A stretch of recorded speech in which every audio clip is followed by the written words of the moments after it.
Hello, ComicsGate. This is Midday Repartee. I am Rot10 Glory, joined today by Scotland's best shit superhero and CG's best shit artist, Captain Fuckhead. I was waiting for the applause. I'm standing here like Randy Orton right now. Dude, I gotta get some of that. How do we... That's the one thing I'm not... Like, StreamYard, I wish they made it easy to just have a sound effect queue up thing, you know? I know there's ways to get it set up, but Yeah. I'd like to have some of that. Overlays. Just chuck it all in your overlays. Can you add audio files to overlays? Yeah. Oh, shit! Yeah. Why did nobody tell me this before? I didn't know about that. I thought it could only be images and videos. I didn't know you could do straight audio. No, I'm sure you can. Absolutely positive you can. All right. Oh, you Yes. shouldn't have told me that now. I'm going to ruin every stream I ever do from here on out using that. You wait till later. I've got a new intro. Remember we were talking the other day that I wanted to do an intro. Yes. I got rid of the last one ages ago, and I've been waiting for one. I accidentally came across some stuff the other day, and it was just pure fucking gold. Dude, I love it. You're talking about the one with the crazy motherfucker. What's his what is his? Yes, Alex Jones. Right. Yeah. I couldn't. Dude, I actually have that. Hold on a sec. You're gonna like this, because I've had that in my queue for a while. I think. Where is that fucker? Yeah, it's perfect. Absolutely perfect for your intro. God, I've got too many videos. You son of a bitch! You piece of shit! You fucking goddamn fucker! Listen, fuckhead! You have fucking crossed the line! Yeah, dude. Yeah, I did. Yeah. I chopped it up a bit to make You did. the structure a bit better, but yeah. It's perfect. I love that intro, man. Is that going to be on your videos moving forward? Every live stream, I'm going to do it because Statistical Zero gave me a fantastic word for my my shed videos because that has now become the shed quarters. Nice, dude. Here's Stato. Yeah, that's good stuff. Let's see. So the main topic for the day is going to be, and this is debatable, but I actually feel that fusing comic books with video games is actually more powerful than with film. So I do want to talk about that in a little bit, but I do have this article that I'd like to drop into, and this is about, it deals with AT&T and DC Comics, and I found it pretty interesting because AT&T is selling its gaming division, which is, compared to the comics, is absolutely huge, in terms of numbers. Yeah, it was worth about $4 billion. The gaming part, the Warner Bros. Interactive. So they're selling that off, and of course, that brings to question: are they also going to sell off DC Comics? But it's like, I also found this interesting. AT&T is $190 billion in debt. Oh, they're all in debt. All these big businesses are all all operate in debt. That's how they make money. I could accept that, but $190 billion? Yeah, easy. Dude, if the average person, if they're, thousands of dollars in debt, it feels like you're being buried alive, right? $190 billion? Yeah, easy. I mean, all you've got to do is, in terms of businesses, all they have to do is afford to be able to pay off the interest. Everything else is profit. And because they operate in debt, as long as they can pay the interest, the business doesn't suffer. And that also means because they're not actually making genuine profit, genuine revenue, free money, they're not making money, they're not paying taxes. Like, it's a pretty straightforward, easy way around. It's how Amazon do it, particularly in the UK. So they don't have an operational debt in the UK, but what they do is any profit they make out of the UK, they invest it in headquarter areas across Europe and across the US where they do operate in a debt, which means they haven't made any money in the UK because it's paying off debt. So they don't pay taxes. Like, it's really simple and easy way around doing it all. I'm I guess quite sure it's more complicated than that, but that's the basis of it. Yeah. I guess I, naively thought there was some kind of limit to the debt. Like at some point there would be like, hey, maybe not, maybe, but it's like apparently if you 190 billion, it's just what is the point even anymore? But as long as the banks are happy, like they just do not give a monkeys. And to be fair, quite right. Why not? Like if you get away with it, it's all debt anyway. The moment they print a dollar bill, it's debt. Yep. It's living, breathing debt the moment it comes into existence. So yeah, I guess who the fuck cares, right? Yeah. But AT&T not doing too great. HBO Max launch, I guess, was a complete disaster. And it's causing investors to sell the stock off. So again, what does this all mean for DC Comics? And I'm kind of like, let's see. DC Comics generated an estimated 159 million in comic book sales last year, a number that doesn't even include profit, 40 million, if that. I love that we're in such a place of corporate dominance that 40 million profit is kind of like a fucking fart. Yeah. It's a fart in the wind. Yeah. Who cares about that? It's $40 million. It's like, eh. So this is DC Comics for AT&T is like it's like a zit on the tip of its dick. It doesn't fucking care, right? It doesn't care. It's the Clegg knot they're going to have to end up cutting off. Yeah, somebody needs to go in there and pop that thing maybe, or I don't know. But and this article, interestingly enough, brings up Ethan Van Sciver directly, and what's he going to do? Is he made enough money in Cyberfrog? He's going to go. And he's just going to buy the whole thing. He's like, this is mine now. A lot. That'd be gold. Apparently, a lot was, maybe was resting on 5G, which I think is just a non-starter now. I don't even think they're doing it. Yeah, I think they've quit. I think they've given up on that. So, that doesn't... The thing about it, I'm almost looking at it going, well, maybe because AT&T is so bloated and it amounts to such a small component of what they do, it's like, this could be a blessing in disguise. Like, maybe they're just going to be like, hand it off to people who actually care about it and let them do their thing. Well, because one way or another, is 40 million plus or minus, who cares? They don't care. Yeah. They're 190 billion in debt. Yep. So the comics wing is like, maybe this is a good thing because they'll just let them do what they do.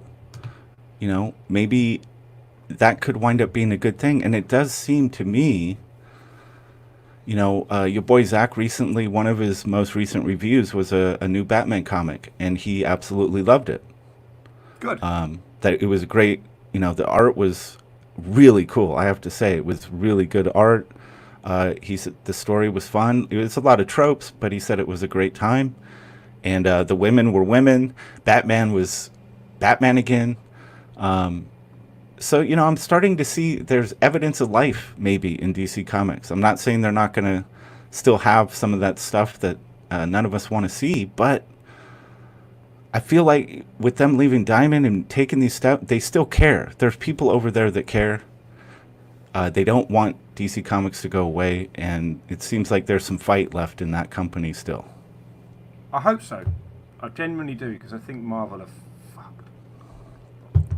Yeah, to me, Marvel is just, it almost feels like they want to destroy it. Like, they have no interest in comics, being something that at least the pre-existing fans of comics would be interested in. They're not going to do it. They're not going to change direction or course. They're not going to try and fix anything. So yeah, in terms of Marvel, I think it's pretty much a dead end, but I'm seeing evidence that DC is maybe taking a different approach. They might actually have some fight left in them, and I don't know. And I'm happy to see that. I don't really, I'm not a customer of those books anymore, but I don't want to see if these great iconic characters can come back to life again. I think that's good for comics. Yeah, well, it's good for all comics, because we still, whether we agree with some of the stuff that's been going on at DC or Marvel or not, we all still want to see good comics. Yeah. That's the cut and dry of it. And if people aren't making good comics, no one's going to buy them. But if you do make them, you're still going to be able to sell them. Like you've just got to make sure you're doing good comics. Yeah. As hard as that seems, I still don't understand how it's hard. But So, I kind of wanted to just touch base on that. I thought it was interesting.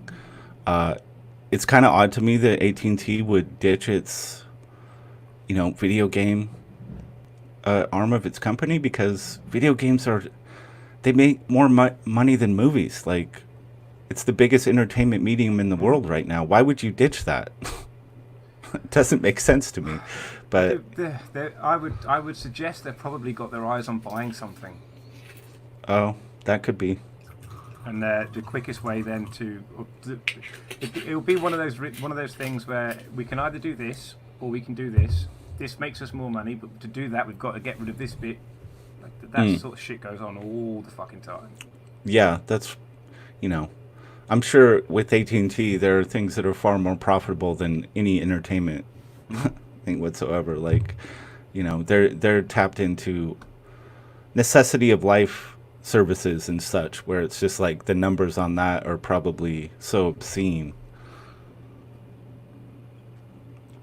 It's just crazy, But I don't know how AT&T is faring against like Comcast, Xfinity, in terms of internet provider. Not sure how they're faring in that market. I can't pass any kind of understanding of any of that, what's going on in the States. All I can say is that BT annoy the shit out of me. Right. Yeah, I long ago just stopped using AT&T altogether. I was never happy with them at all. I think that happens with a lot of people, because AT&T were the company, weren't they, for a while, if I remember correctly. Yeah, they kind of were. So that's the same. So there'll be our version, or your version of BT, British Telecom. They're terrible. Yeah, they have been for years. Still use them because they're still far more reliable than anyone else in the UK. But what can you do? What can you do? Damn, I forgot to preload these. I don't think StreamYard really likes when you try to load images into the overlay. Have you had an issue with that? Nope, it just depends on the size of your image. Like during an actual live stream, have you done that? Oh no, I preload. Yeah, well, yeah, I tried to do that, but it seems to me the one time I tried to load something during a stream, it was like, don't like it. Yeah, not gonna work too well. Surprised. Yeah.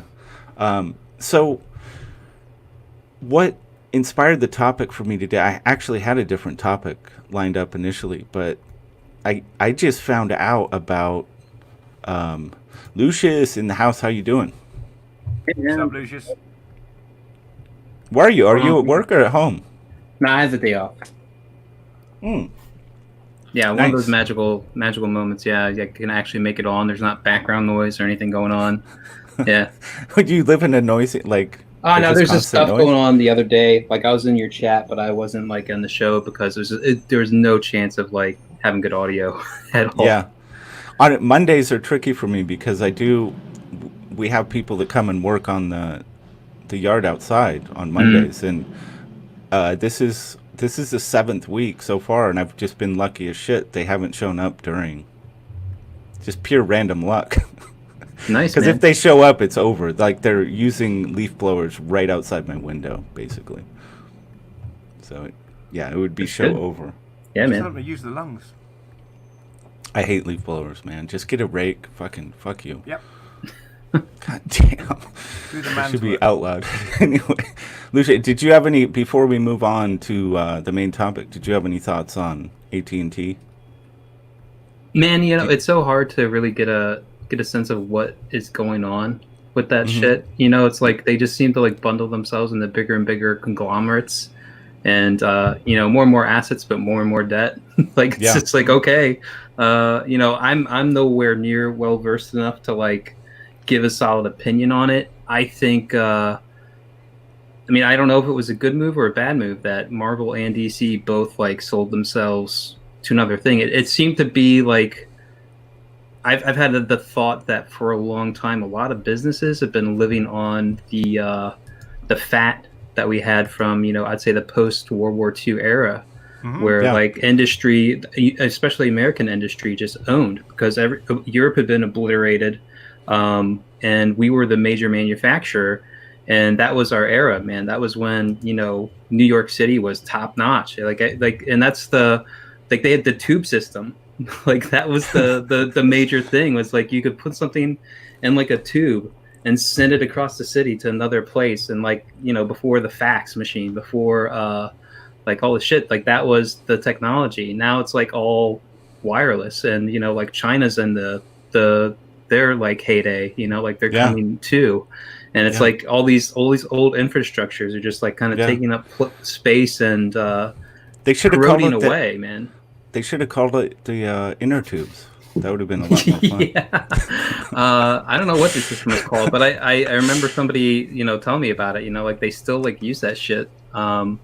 But it's a cool idea. It's just I don't think there was an adaptation. I don't think there was the same circumstances, and so a lot of these big companies have just been surviving on the excess they had then, and slowly that's whittling away. And where were any big ideas from DC or Marvel, like since the 80s, since the 90s? They kind of had the seeds of destruction sown into their own success with the 90s. As cool as like all those things were, the gimmicks and all, why wouldn't you do that? Like, business is booming, why don't we put out cool ass covers people will buy up? But then there's no good content in it. You don't keep people coming back. You lose those customers. Right. You have to stay true to your core, like what put you there in the first place. Right. Or it's just becomes empty. It's an empty shell at that point. Yeah, it's hard to do, because it's like, why wouldn't you do more when business is booming? Why wouldn't you put more product out? Why wouldn't you put all these options and stuff out? Because it's like you are in a way leaving money on the table, but the core of what's going to keep people around is like having good storylines, having good characters, and keeping your house in order. And when you have like hundreds of titles, and you're like going for back in the 90s, it was kind of like edginess was the thing. It was about violence, it was about language, like it was basically hitting the rated R thing. They were still under the comics code, so it was like breaking out of that like stiff shell they'd been locked into. And it's kind of flash in the pan, dude, as a kid I ate that shit up, but if I go back and I read those books, I'm like, man, this was such trash. Like, these are so bad.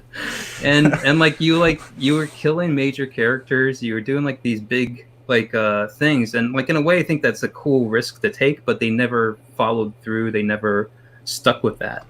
Like I didn't have any great history with Bruce Wayne as Batman. Like I watched the Adam West Batman comic or Batman TV show, and I would see him like as a character, but like he wasn't like the one and only Batman. So when like the whole Nightfall thing happened, I thought that was a cool storyline and cool to do. Like you actually had somebody beat Batman in a way that he could never come back from, but little did I know as a kid, like, oh, they're just gonna like like reverse this in like a year's time, and it's all undone and everything's back as it was. And that's kind of the curse of it too. Like knowing what I know now, I was just a kid then. I had no idea, like it's a serialization and you have to hold like these things there, Bruce Wayne is Batman. That is it. So anytime somebody changes it, they have to put it all back in order for the next writer to come in and do their storyline. Wait a minute. Are you seriously telling me Bruce Wayne was Batman? Yeah. Mind blowing. He's the Batman. Yeah, wow. It's, I do feel like it does weaken something when it's just a given, an absolute that X can't die, or it can never shift. Well, the world itself, without maintaining a certain set of core components, it will stop being the thing that it was supposed to be. And it's this is my argument against comic comic series going forever and being passed on and on and But on. there is- I feel there like is- there is There's a something limit cool to about how it. long you can do that. Dude, like the thing that hooked me into comics was I think it was Superman 77, 78. It's Cyborg Superman on the front, and he's holding the like tattered American flag. And I was just a kid, like going into a bookstore. All right, comics were in bookstores in the newsstand section, and I was like, "What the fuck happened to what is going on?" And like I had to open it up and see what it was. Cover art at that time was amazing, like really great. Like month after month, like it was just like you had to pick. But like there's a value to it. I think what I needed was somebody like pushing, I guess, like Vertigo line or something like that towards me, you know, like something that was outside the superhero realm. Because like I think of about 4 or 5 years of that, I was just like, yeah, it's kind of cyclical, it's going nowhere. Right. Just pushing into that. But yeah, we're kind of going on a tangent here. Essentially, you know, the comic book industry has only been living on that success, like. And even when I came in, it was still considered successful, but it wasn't what it was like 2 years before that or whatever. Like, I guess it peaked in like 91, 92. And like I started really getting the comics 93, 94. So like it had already passed. I feel like comic books have been, you know, there's a lot of people talking about how Hollywood is just, it can't seem to produce anything iconic. If you think from like the year 2000, like what has really happened in the last 20 years in film where it's like a new thing, a new iconic something. Like it's hard to think about it, but if you go back a little further, there's just this endless stream of new ideas and concepts and franchises. And it's like, but comics, if you really think about it, like that's been going on in mainstream comics for even longer than film. They've relied on, like you said, these past kind of, it's like if you don't have new creations that can appeal to people that way, if you can't create new iconic things, it's eventually going to fade away and die. Like there's no, so that's just, you know, I love these, you know, there are characters, of course, I'm attached to, but it's like a story has power because it has a beginning and end. Like, this is just kind of storytelling 101. If you have a story that never has an end, and nothing of any real consequence can happen to the main character, because if you change him too much, it's no longer that character. It's unrecognizable. So it's like there's a real problem in that for comics. Right. And I think there should be like I really like the lines that let a creator get on a project and tell a story he wants to do. Like there was All-Star Superman, or like Dark Knight Returns. Like, okay, you make your own like self-contained story and you tell it the way you want to, and we're going to ignore all the continuity. You can throw it in there if you want, mix it in how you want, like however you choose to. But ultimately, it's your take on this character. And one of the more recent ones was like Spider-Man Through the Ages or whatever, where it like followed Spider-Man as if like he was the 60s kid, but he grew up and like actually had a life, actually had a family, and like, you know, it has a start and an end. And it like I forget who the writer was on that, but like they actually folded in the major events like from those decades, like in the stories. And like you said, like Clone Saga was in there. That's Venom, cool, the man. symbiote, like it was all mixed in, and like it was a great way to have characters have major moments too, like, you know, the villains. Exactly, and I think that's cool. I then your character can have an actual arc that has a conclusion that satisfies, that means something, and it's like, I'm cool with that. I think they should definitely do more of that. And it's like, you know, maybe there is a need and a place for, you know, just an ever ongoing series. And if you have, I think for those, you need the absolute highest talent, like the best absolute people, because that's actually the tough to create engaging stories within that context of something that never ends, doesn't have a beginning and end. To tell stories in that context is actually where you need the highest talent. And unfortunately, that's just not happening. Right. You know? So I agree, man. Yeah. And I don't know. I feel like with AT&T, as opposed to Disney, kind of has more.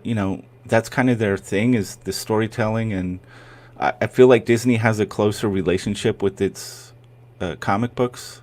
And that's probably a bad thing.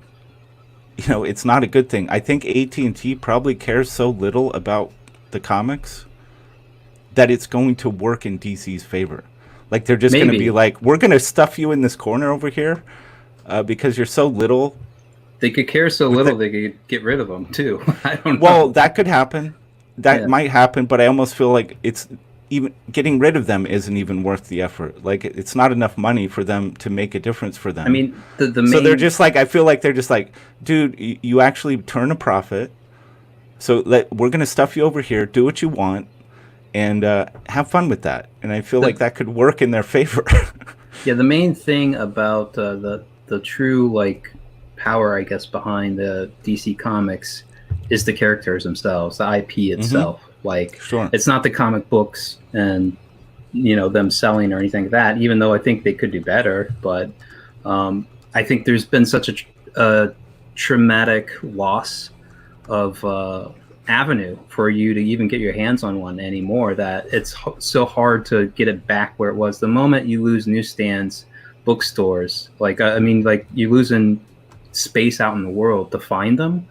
It's so hard to like redo it again, and sadly it looks like digital might be the only thing they have going forward ultimately. Direct market just, this coronavirus, COVID, has just completely turned industries on their head. And especially small businesses, which is really all a comic book shop was anyway. Yeah, you're right. We all know that where things were headed before the shutdown, before all this happened. The writing was on the wall. It just it seemed like sped up the process. Shops were like pet projects, like you really loved it so much. Like, this is why you had one in the first place. And then you were struggling. It's absolutely ludicrous what Marvel was doing, like to push like the limited edition stuff, or the variant covers, like to an excess, that was the only reason why you would ever even order it, was just for those specialized editions. All right.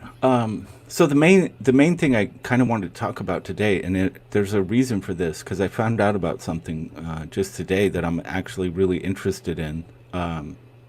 I really think that a stronger relationship for comic books is the video game industry. I think there's more power in it. And I just found out about this, that they made a comic series out of the video game Bloodborne. And I don't know if do either of you play games at all? FIFA. FIFA. So you're like a sports guy. You just play soccer, or just soccer? No, FIFA. There's no such thing as soccer unless you live in Australia. Right. I'm sorry. Football. Lucius, do you engage? You play with your feet. Do you play video games at all, man? It's seldom anymore, but I used to be pretty heavy on it. I'd say around 2015, 2016, I kind of fell out of playing games. But I rarely get to engage anymore. I don't have much time, but Bloodborne is an absolute masterpiece of a game. It's the same. It's from Software, the same people that put out the Dark Souls games. Really high challenge level, difficult, but the worlds are so mysterious, so interesting. The characters you come across, it's so vibrant, and I absolutely adore what From Software creates. And for me, to put out a comic book in this world of Bloodborne, based, from the video game thing, it gets to explore things that you would never be able to in the game. It's a completely different. I feel like it's more symbiotic, because comic book to film, look, most films are produced from storyboards, right? It's like they're deeply connected. They're almost, they're a different medium, but the way of telling a story and the visual, like they're very similar. So it almost feels like you're telling the same story, and there might be a few different beats in there or whatever. They're going to make some changes, but it's like it's really not a different experience. Not really. Because it could just be a story. You storyboard a movie. It's a comic. You turn storyboards into a film. You know, it really, to me, isn't that big of a difference. But when you take something like a Bloodborne video game and turn it into a comic book, now there's something symbiotic about that, where you're getting something quite unique from each other, and they can add to each other in very interesting ways. I think that's powerful. It's definitely a possibility. I think it's a way to expand. Like, you know, a video game takes so much effort to put together. Mm-hmm. I mean, it's years. You're talking, what, maybe 5 years of complete production time? It depends. It depends. Yeah, and that's 2 to 5. Yeah, and you know, that's a long process to be there. And you know, I'd say the average is like, what, 30 to 50 hours as far as a gameplay time you'd get for the most part. Yeah, I mean, a game like Bloodborne, you're probably looking more. You know, you could easily invest 100 hours. Right. So into it. And there's only so much of that that's really story, you know, like it's kind of like that's what I mean. Throws it at you, and that's what I'm talking about. And so, as kind of maybe a fill-in, yeah, you could do something like this. Now, that's what I'm saying. Like, there's so much for video games. The lore is like the background is the context for the gameplay. For the game's focus should be about providing the player with a good time in terms of gameplay. And the lore is just there to make you feel immersed in this thing. But then the comic book could explore the nooks and crannies of that lore, right? In very interesting ways, you know. Yeah, and they're both high. Go ahead. Most of what I've seen as far as adaptations go, or books that I've seen, like dealing with either movies or video games or book series, it's kind of been mediocre as far as like execution. Like, I would want to see really top-notch team, like, be on these. It kind of just seems like somebody who's looking for a gig or something like that. And like I've never seen one that's like blown me away. Well, as far as like, I get that, but like that's why I'm looking at this going, this is, I feel like this is a labor of love. I look at the art, I look at the presentation. It's clear that the people who wanted to make this were very passionate about Bloodborne as a the lore of it, the richness of it. They wanted to explore the mysteries of this world. The art to me looks fantastic. I actually I'm really interested in picking up this series. Like, I don't know. I feel like it's a great symbiotic relationship, and we've seen like other successes. Batman has definitely succeeded tremendously as a video game. And like you're saying, like a lot of movie licensed video games are absolute garbage. They suck completely. But there have been a few that have been really stellar, Batman being one of them. But to me, there's almost more like, I just like the relationship better between video, and it's a bigger medium. Video games make way more money than film. They've surpassed film, quite a while ago. So it's bigger. I feel like if you're someone into video games, it could be a single image. I think that there's a video game fans are more drawn to artwork. Like they have an appreciation kind of built in for artwork already. It could be a single image that sells them on a video game, right?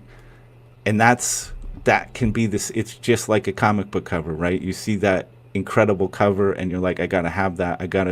I want to dive into this thing. So I feel like there's a closer connection there in terms of art appreciation for the fans. And like, again, I feel like the comic book is going to approach, it's a different way of telling a story completely than a video game. So I feel like you're going to get, if you're into the video game and then you get the comic, it's like you're two completely different experiences, where a comic book to film is like, you're just basically measuring, well, how well did they adapt it? It's not like, what new things is it going to show me? It's like, well, were they faithful? And it's kind of boring, honestly. Like, what, they're not going to give you anything new from one to the other, is what I'm saying. Like, I don't know. Maybe I'm not making sense here.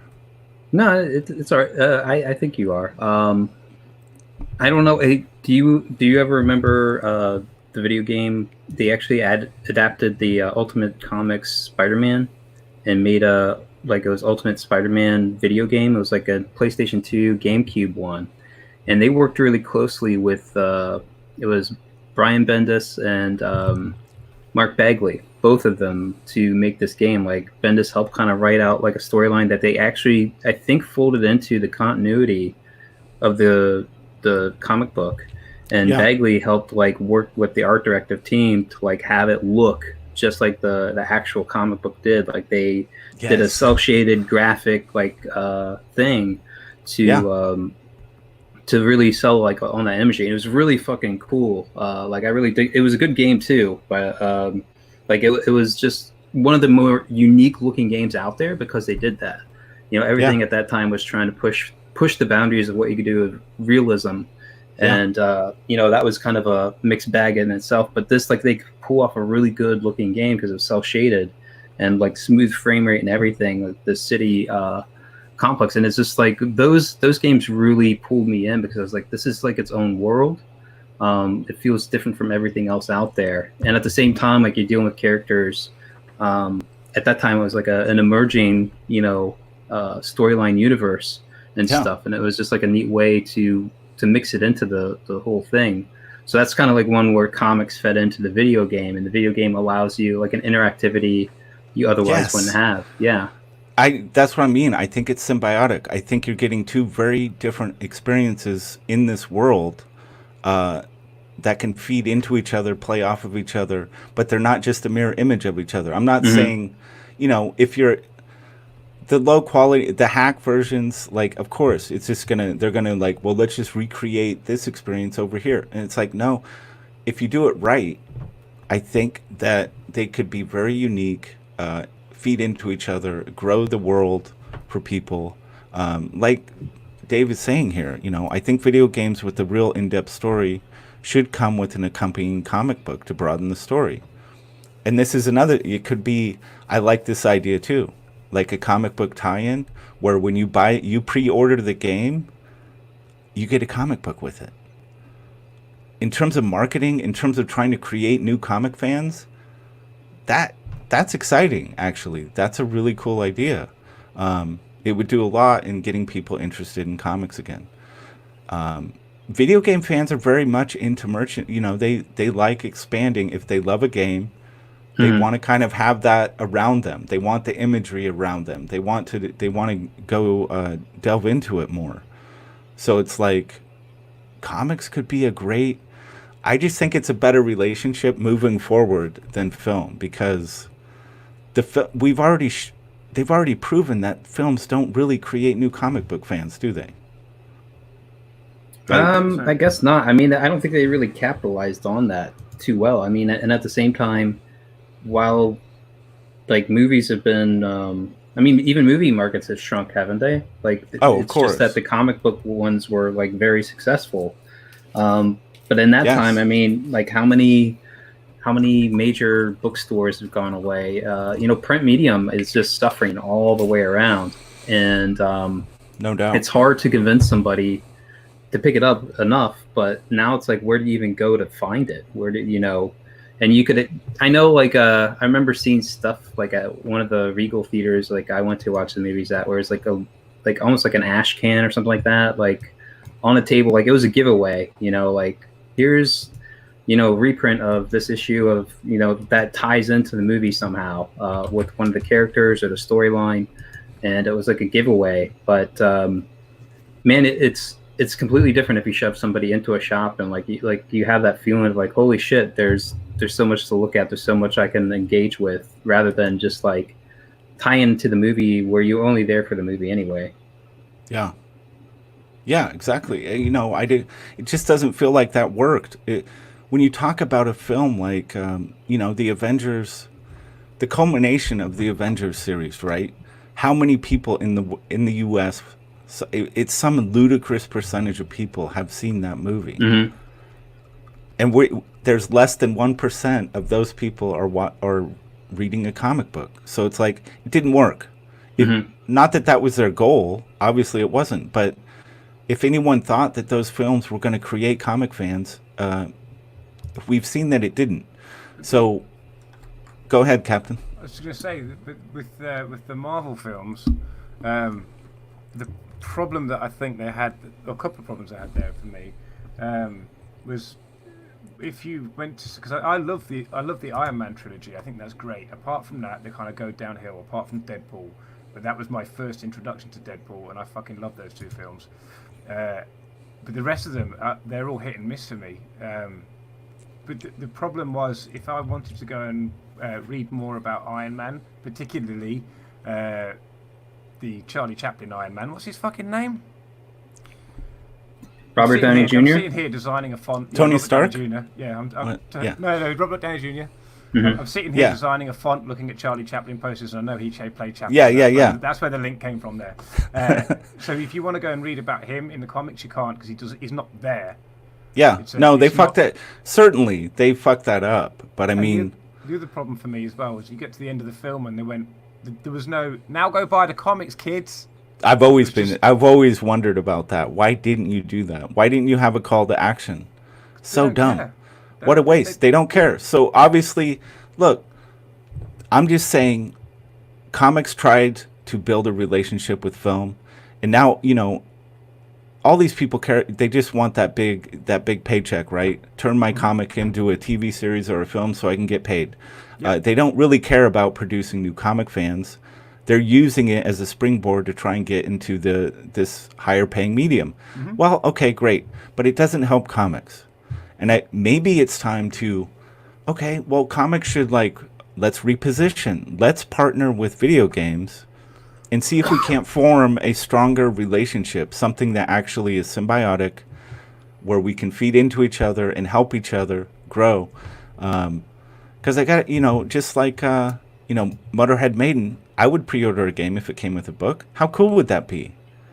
And the thing about, when you're talking about video game production, producing a comic book, the expense of producing a comic for a video game company compared to the cost of producing that is nothing. We're talking pennies. Yeah, nothing. That's what I was getting at. Yeah, like if you, it would be nothing.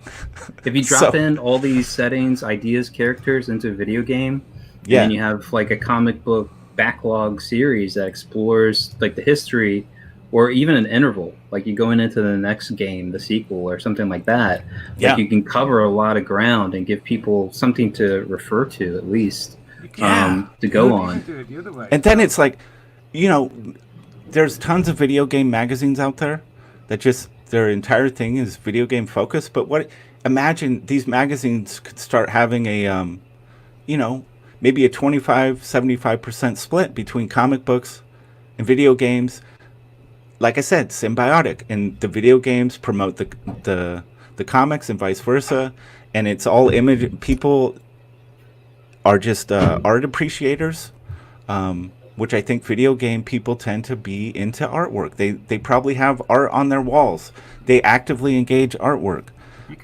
Whereas your average film goer, your normie film goer, maybe doesn't give a shit about art at all. But video game people tend to.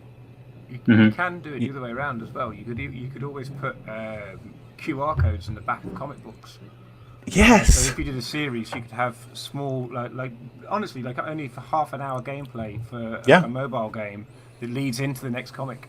Yeah, I just think it could be, we've got to start experimenting and thinking outside the box. If we want to create new comic fans, I think video games is a better option for exploring that, creating new fans. I think it's a better relationship.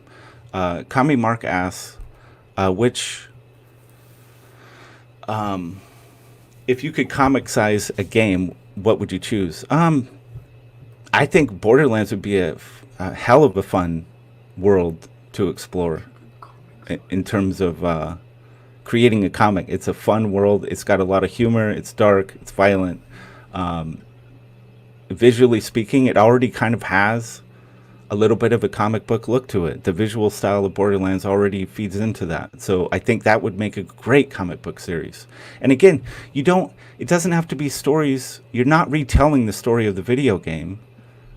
You're creating all new stories within the world that video game exists in. So it's not a rehash. It's not a repeat.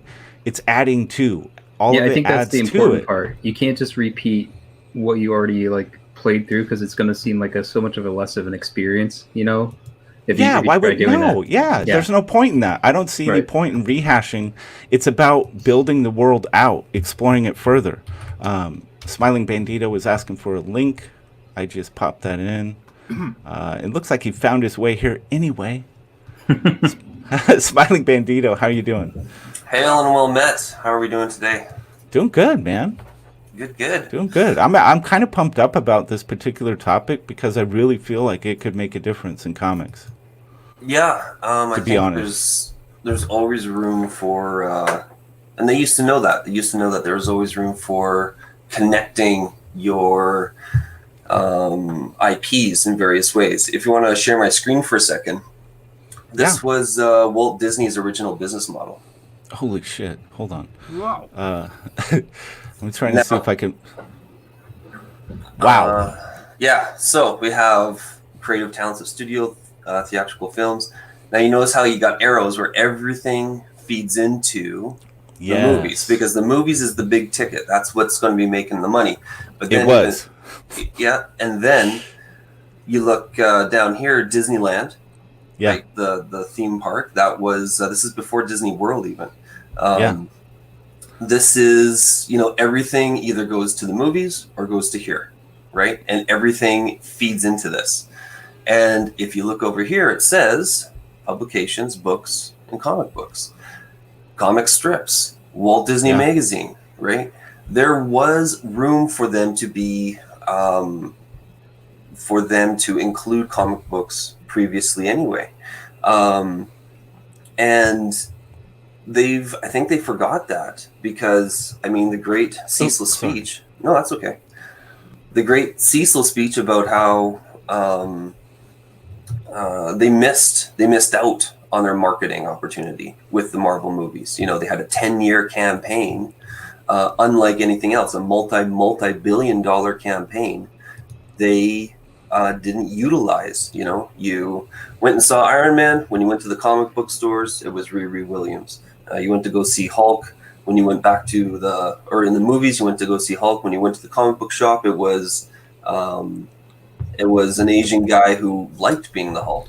You didn't have that twisted beast that you identified with on the movie screen, right? Right. So now, when it comes to video games, I think it's again one of the great missed opportunities.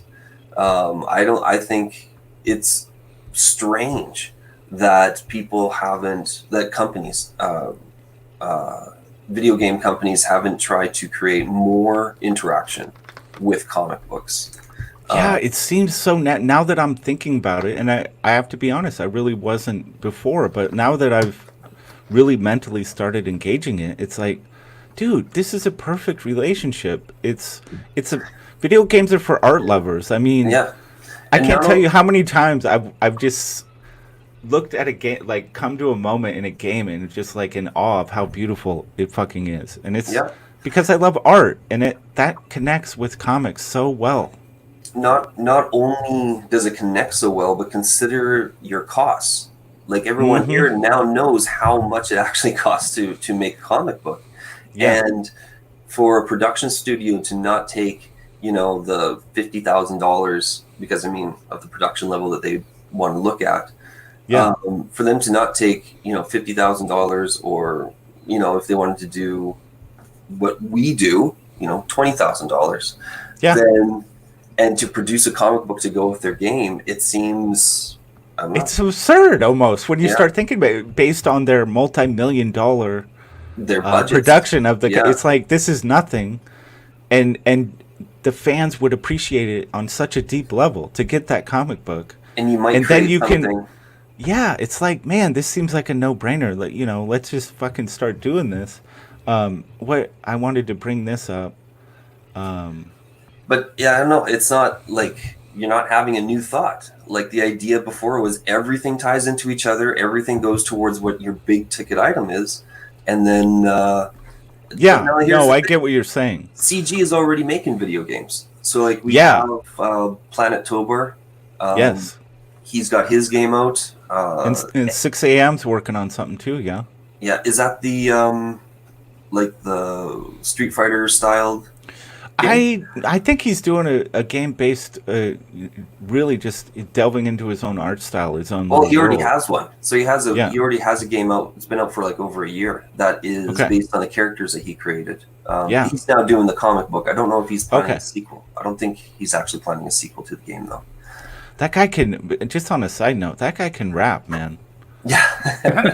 Like he can seriously. I don't know that he can necessarily do the full on freestyle thing just off the top of his dome, but when he has the lyrics and he has a lyrical style that like I would, no joke, would listen to. The guy is good.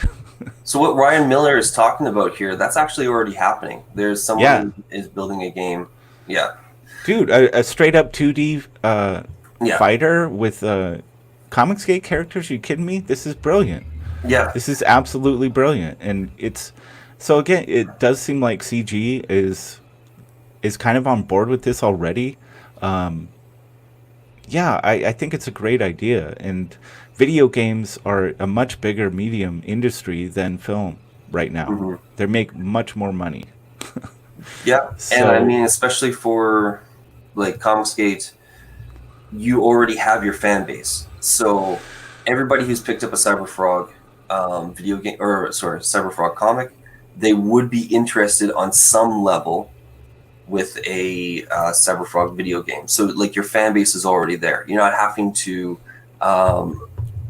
what's it called? Reverse engineer it. You don't have Yeah. to try and be like, okay, how do we get these video game fans to buy comic books? Right.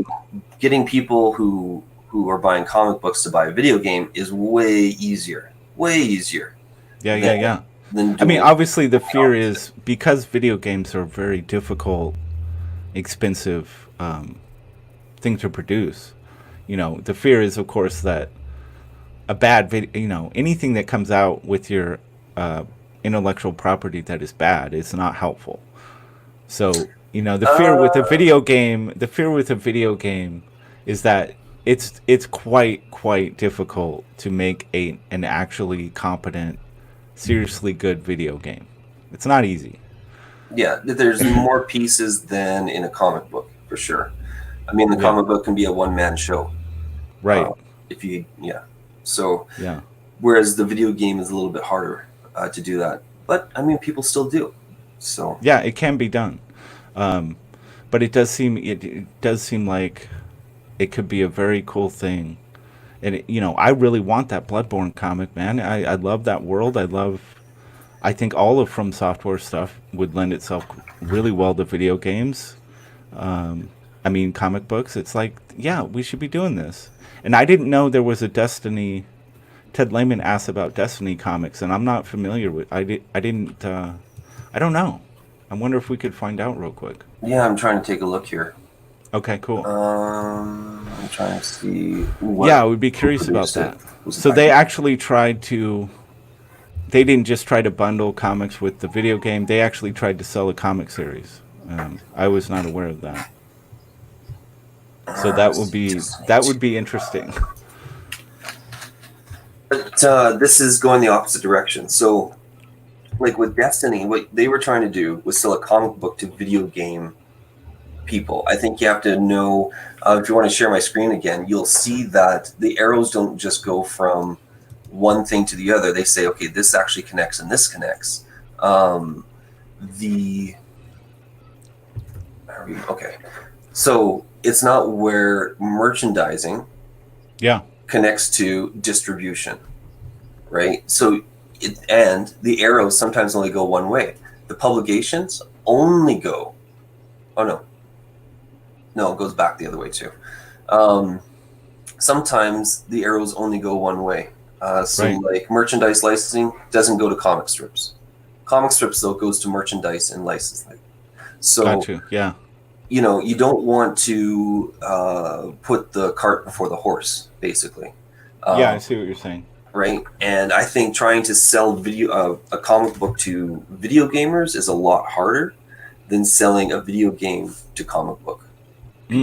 Okay, I see what you're saying. That's interesting.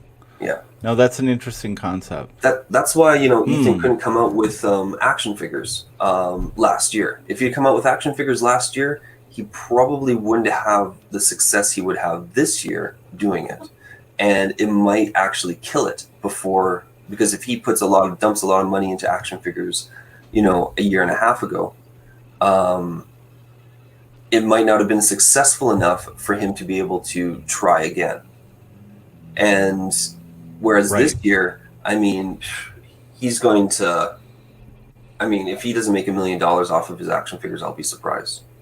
Yeah, exactly. And you get to a point where, and I don't know that, you know, I'm sure some people understand this, but it's almost like it behooves him to to reinvest as much as he possibly can into producing product, because it's all going to taxes anyway if you don't. Yeah. So, you know, he really it's almost at a point where he, you know, not only should he, but he kind of has to. It just makes sense. Consider he's actually had a couple failures now, with not failures, but less successful endeavors with what he's done. I mean, you look at Rivet Coins, scandal aside, it was profitable for him, but it did not sell, I think, at the level that he had to, which is why he had to he remixed how he was selling it, right? Yes. Same thing with the card packs. He was going to come out with a whole card series. And it was like a game. I think he had intentions on an actual game. Now he has the game coming out, but previously he just had like a Marvel card series he was coming out with. He had got. I thought it was always going to be a game. No, that came next, and but the packs were too expensive. People were like, I don't know how we're going to afford to buy the whole series, and if I can't buy the whole series, I don't want to get started. Oh yeah, I remember that. But you know, again, he's good at like. Okay, obviously this isn't going to fly. He got a sense of that before he launched. Well, you know. But he was already in production for it, so I mean, like he was already putting money into it, and you know that was the cart before the horse, right? Right. And so I mean, like Ethan even has a couple of, I don't want to say failures, because how do you say the guy's failing? But you know, he had a couple of things that didn't work out. Yeah, of course. Yeah. Of course, I appreciate that he's willing. He has to. You have to be willing to take those risks. You know, or you're going to get stagnant. So you know, I think he's making. He's adjusting as necessary. I still think that could be an avenue for him. I still think he could do that card thing. I would just say wait until he gets to the end of his whole Cyberfrog thing, because I think it's about having like a breadth of it. He was looking at like highly specialized. Like, you know, done by a fellow creator, hand drawn cards, and that was what was spiking up the cost of it all. It's like he has so many drawings for cards now from different creators, and he got it all. He had it all paid for. Like he had all the pictures already done, and he already paid for all of it. The thing is, if you're gonna make a game, that's a highly specific, detailed. Creating a balanced game that actually works and can function and is fun for people to play, that takes experts in the field that have a lot of experience doing that. It's not just something you can throw together. He hired someone to do that part of it. So. And then it takes, you know, I'm thinking like tens, if not hundreds of hours of testing things that you might not have thought of, like, oh, Jesus, this card's way overpowered.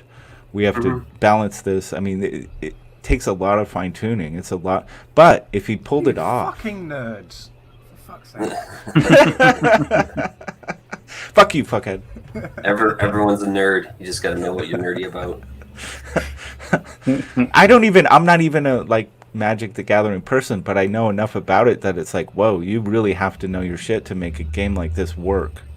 But that's also part of the appeal, is that like usually the early decks do have those cards where they didn't. It just breaks it. Yeah, and like, but they only did one release, because they Yeah. realize that, and they become more valuable. Like those Magic the Gathering right. cards you hear about going for thousands of Black dollars, man. Lotus. Yeah. Yeah. They're like the game breakers. Yeah, but they were Nice. only like put out once, and then after that, never released again, and that's what Yeah. makes them so valuable. Yeah. So I'm curious. Like, does everyone agree with Smiling Bandito's what he kind of interjected there, that it should be from comic book to video game rather than video game to comic book? It depends. that- I think you can do video game to comic book, but you need the right art team. I would say ideally you'd have the art team that designed the art for the game itself. Like Maybe one of very my different. favorite. Sequentials is a different deal than I'd say that's It a is. very different discipline. Like, I don't is. even know that One they of my- would be capable. Right. But if you could Honestly. get somebody, maybe you could get somebody who could ape them well enough that it looks Yeah. like it. Yeah, That would be something to do. Because, like I said, most of the time these adaptations or side releases are mediocre. Like at Yeah. best, like it really was done for a paycheck or an opportunity just as a cash grab. That's where off it of it. becomes a problem. It can't Like be that. one of my favorite artists is Metal Gear Solid artist Yoji Shinkawa. I don't know if you like his stuff. Just looks awesome. And if there was like Yeah. a comic book of that, I'd pick it up in a heartbeat. Dude, Metal In a Gear heartbeat, Solid. man. There you go. That could be a great comic series. But I wouldn't want somebody like almost sullying it, just doing something they're- second rate like release Yeah. of it. I'd have Can't no be interest. I'd that. be like, this is just garbage. it has to be So- viewed. The video game company or studio would have to view it as something that they would have to take it that serious. That this is our brand, and they'd have to take it as seriously as the game itself. And, Right. and if they're not going to do that, don't do it. But Don't it's fucking do it. it's a lot. I would say it's harder for you to have the comic book character to adapt into a video game that's going to be successful. Like A, your character would have to be popular enough, and B, it's going to have to translate to video game. Like Superman, great comic book character, not so great video game character. There's never been that great like Superman video game because it's just like no one can like put that too OP. into it. Whereas you get Batman, SpiderMan, those have been the so games that good, have made dude. it. Damn, like the ones where it's like, yeah, Spider-Man game, the recent one, it was so damn much fun, dude. Had a Well, the blast. Batman playing it. games have been pretty Yeah. good. They've certainly been Very good. successful. I guess where I kind of have a problem with what you're saying, Bandito, is I'm looking at it kind of from the perspective of creating new comic book fans. And if we go from comic book to video game, that doesn't help comic books really. It's going from the video game to the comic book because the video game market is so much more gigantic than comic. It's like not even you can't even measure them together. That's how. So it's like I want some of those video game fans to become comic book fans. Mm-hmm. Like that would be why I would want that to happen. If you have a new IP that gets a little bit of traction as a video game, let's say you're selling it to ComicsGate, you're selling your video game to ComicsGate, and it gets a little bit of traction within ComicsGate, it will start to spill out just because of it being a video game. It will spill out into the larger market. Then, because it's a new IP, Okay. if it's Okay. popular, get then it. those people might turn back to the comics to be like, I need at least something more of this because there isn't anything else out there about it. If you try and make a Spider-Man video game right now, there's Yes. Spider-Man movies, there's other Spider-Man games, there is Spider-Man merchandise. I mean, there is a plethora of ways to get your Spider-Man fix without going back to the comics. Additionally, if you have that synergy with your products, unlike Marvel, if you have that synergy with your products, they will be more likely to go back. I think they would be more likely to go back to a comic book, as opposed to, going to the movie and being done, kind of thing. I feel you. Okay, so you're saying like it just keeps feeding into if you have itself. the synergy, You got to keep the energy flowing, right? The Yeah, problem happens is when you do it in the wrong direction. So if you try to put out merchandise about something without having an advertising campaign, our comics don't work when that happens, right? Correct. So you have to have a good product, right? Then you do the campaign for it, and the synergy has to be there, right? You got to keep the energy flowing in the right direction, as with everything. So, how was that? Ashley Wood did a Metal Gear Solid comic book. I've always been a big fan of Ashley Wood. I loved his Popbot series. Was that any good? Hopefully we can get a response there. I don't know. That sounds cool. I mean, Ashley Wood could definitely pull that off. I think just by their nature, they end up being. I think video game comic books, by their nature, are not able to capture what the video game is, because usually the video game is a little bit more mature. So you can't have a lot of shooting games with minimal storylines, especially when you consider. And then you take, like, they're not going to say, okay, the comic book has to have a better storyline.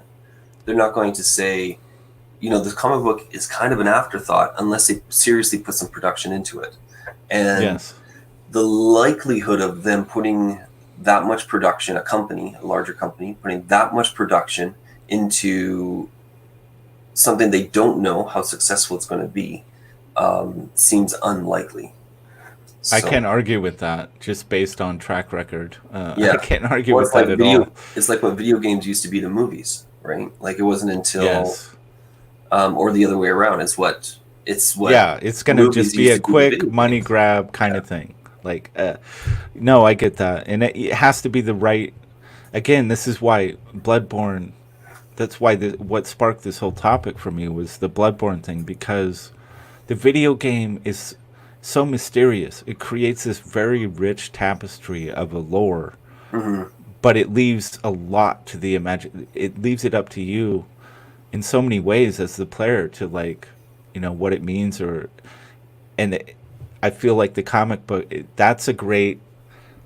there's an opportunity there, and I really am curious about what they did with the book. But not all video games would make a good comic book adaptation, for sure. It would just be forced. It would be hollow. It would be, it's just like trying to turn Doom into a movie. It doesn't work because there's nothing there. No, just a guy going around kill. It's about the action. It's literally Doom is about the speed of the action. That's all it is. If you try to make it into something other than that, it's not Doom anymore, and it doesn't work. To me. You have to almost repurpose another story in order to get a story into Doom. So cool. So apparently this Metal Gear Solid thing by Ashley Wood was pretty good. I'd like to check that out. I'm a huge fan of the guy. Mass Effect had a comic book as well, and The Witcher has a comic book as well. I think Dark Horse Comics is producing that. Okay. So I mean, like, it's not as though those connections haven't been made before, and I think it's been successful. I mean, like, SpiderMan to movies was successful. It's the most successful franchise out there, actually. SpiderMan by himself for the first 5 movies made more money than every other superhero movie that came out the same year combined. Oh, wow.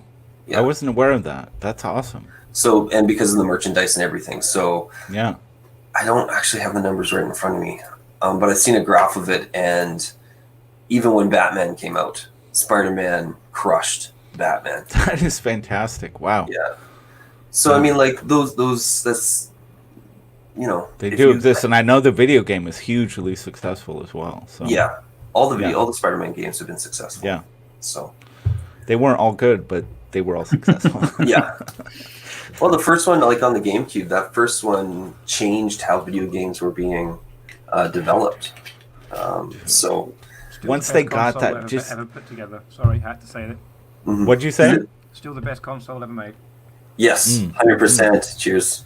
Cheers, Captain F-Head. Oh, you know what Superb. the cool thing about the Spider-Man 2 video game, because I love that, playing that, was that I guess they worked from an earlier script or something of the movie, because they had Black Cat like as this third love interest to Peter Parker, and they wove it into the storyline and everything, and it was just like, oh, this is like, what I liked is that separated it from the movie. I wasn't just replaying the movie as a video game. Not that that was a bad thing, because like it was still like a really fun video game, but I was like, damn, where was this in the movie? Why didn't it have this looking like hot ass chick somewhere in there? Oh, that's what you want. That's exactly what you want to have when you put out a new IP, not a new IP, but when you put out an accompanying medium to your IP. You want it to be where they're like, how come this part wasn't in the other part? Exactly. Yeah. Yes, it's got to expand. It's got to be, if it's just a mirror image of it or a sad attempt at a mirror image, that's worthless. They just don't do it. But like I'm a fan of Cyberfrog. I really like the character. I love the art and the idea of what would it feel like to play that. I'm talking in like a triple A type video game experience. What would it be like controlling Cyberfrog? What would that feel like? What would the abilities be? What would the movement feel like? And it's like, that sounds exciting. That sounds like a lot of fun. I think there's a lot to explore with this, and I think ComicsGate probably, as per usual, is on the cutting edge of it, where it's already thinking about it. It's already doing it. So, kudos to all the people that are actually starting to make some of that happen. And a 2D side scroller is something that can be made on an independent, it can be made with a small team and made successfully. So, how fun would it be to play all these CG characters in a side scrolling beat 'em up, man? Be great. Yeah. No, I think I think we already got the people here to do it. So like I said, you got people who have been successful in creating a video game. They are interested in continuing to do that. We just got to get the money in their hands. Got to get the money. Yeah. Yeah, dude, for sure. Well, cool. This was a fun conversation. As always, Smiling Bandito, you always bring a great perspective and a lot of intelligence. I appreciate you being here. No, you always have really good guests on, and it's one of the better conversations that's going on out there. So cool, man. Keep doing what you guys are doing. Yeah. Do you have anything you want to shout out in CG, or anything you're doing you want to shout out? Well, if you guys don't know about the Lucent by now, I don't know what you're doing in ComicsGate. Exactly. Definitely go out there. Yeah. Definitely go out there and take a look at the Lucent. The Michael Bancroft is doing everything right with his marketing and with the product that he's putting out. And he's a one-man show. He's done all the artwork, the coloring, the story writing. It's all him, and he's tapped into something magical. So he's basing it off of some real life experiences that he's had, and he's sensationalized the whole thing. And looks like it's going to be an amazing read. For a first-time creator, this guy is hitting all the right spots. Yeah, this is a guy who hasn't made a comic book before in his life. It looks like one of the best books I've seen. Like, it's one of the best books I've seen. And I'm actually, dude, I want to show off this damn new trailer. I was just going to say, he's got a brand new trailer. So, dude, it's absolutely amazing. Hold on a sec. Let me kill that. I think I was looking at. Go ahead. If you want to know why, as a first-time creator, the book looks so damn good, go and have a look at my channel. Last Thursday, I spoke to the man for an hour and a half exactly about that, and why the book looks so good, how he put the book together, how long it's taken him to put the book together, how he goes about doing his writing. It's all in that hour and a half interview with him last Thursday on the ComicsGate interviews. It's a great interview, dude. Absolutely fantastic interview. You were so good at that, Captain. Anytime there's like an opening, you're like, oh, by the way, I talked to that guy. By the way, I've been trained very well. You are the master of that, dude. Unbelievably by Mr. Commie Mark. He's trained. Yeah, who would have thought? Who would have thought? So I want to show this thing off because I think it's absolutely beautiful. Hopefully I have the sound going.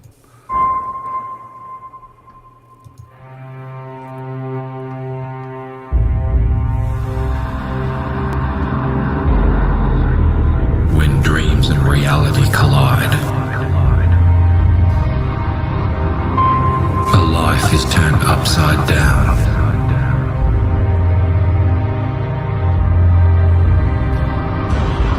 Thrust into a conflict where ancient shadows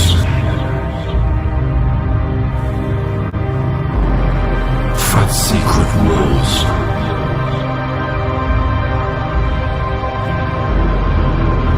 For control of the future. Her allies hide in plain sight.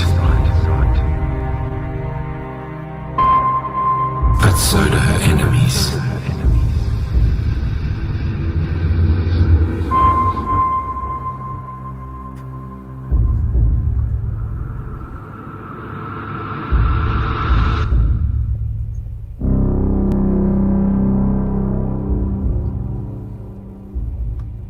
Yes.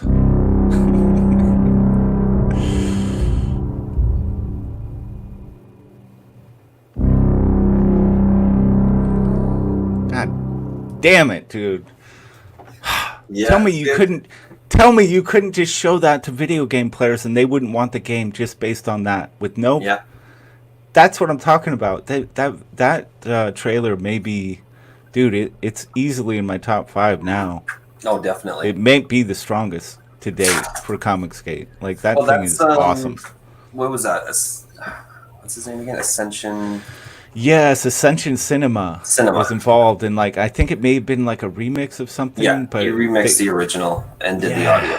Yeah. Ooh, it's fucking sexy as hell. I love it. Hey, Sim showed up. Ghost of Henry's in here. Yeah. Ooh, augmented reality would be a perfect fit for Lucius and Skits. Yeah, you're not lying, dude. Anyway, yeah, Lucent, go check it out. Fantastic book. It is just powering through its stretch goals. Love to see that. Captain Fuckhead, I know Yo. you've got Fans Hour coming up later today. It is 5 p.m. Eastern. This evening, who have I got on? I have Love Pigeon, Mr. Love Pigeon, the artist behind. I forgot his fucking book. No, I haven't. That's a lie. Doomsday Kingdom. The artist behind Doomsday Kingdom. He is from the UK, like me, from a part of the UK I actually know quite well. Doomsday Kingdom is a zombie thing. It's basically Walking Dead but good. Who else have we got? We have Mr. Mike Murphy is making an appearance this evening, and my new friend who I met on this very show, Mr. SK. All right, dude. SK was awesome. I loved having him on the Yep. show. I hope he drops in now and then on Midday Repartee. Yep, he sent me a DM after that show saying, "Hello, George," Nice. and we've been talking since. Oh, shit, that's awesome, dude. Oh, George. God, Blue Caesar. Fantastic. Lucius, you got anything you want to shout out for us? Just keep an eye out on my Twitter feed. As long as Cecil actually makes his return back home, I'm going to drop this picture I've been making love to on my iPad for a while. So I'll be posting that. And I guess as far as projects go, I want to mention Peephole Circus. He's Good man. I think we're both fans of each other, and he has his art book out, which is almost like giving it away prices, like what he's right. charging, even for his art. And I to see tell you, that he just made a vernacular. post that he's got a stretch goal that he's going to announce pretty soon. So He was like, I probably don't even need to make stretch goals for that. And then he's like, whoa, wait a second. There's more support. People like what I'm doing. I need a stretch goal. Nice. yeah, and he's like one of a kind. Like I can't. There's can't nobody pin I him can down. like look at and mistake him for. You know. Yeah, he's got a very distinct style. I like it a lot. actually That made book is me, called but- Phantom. Yeah, Phantom. Yep. Go find Phantom on Indiegogo. It's a great project. Or Peep's Little Gay Art Book. As we like to call it, yes. That's what it is called in CG UK. It's Pete Bole's Little Gay Art. All right. Are we hanging out later this evening, Lucius? Oh yeah, for sure. All right. I don't know. I think Ink is still on the fence about whether he's going to do any hosting or not. Yeah, but, we don't know you if F Monday will happen. So if not, you'll just once again we'll be just do fluffing what we did. yourself. Yeah. Yeah. Fluffing myself, man. Yeah. Like last All right, time. everybody. All right. Thanks, you guys, for being on the show, and held to the chat. Always appreciate you being here, and we will definitely see you tomorrow.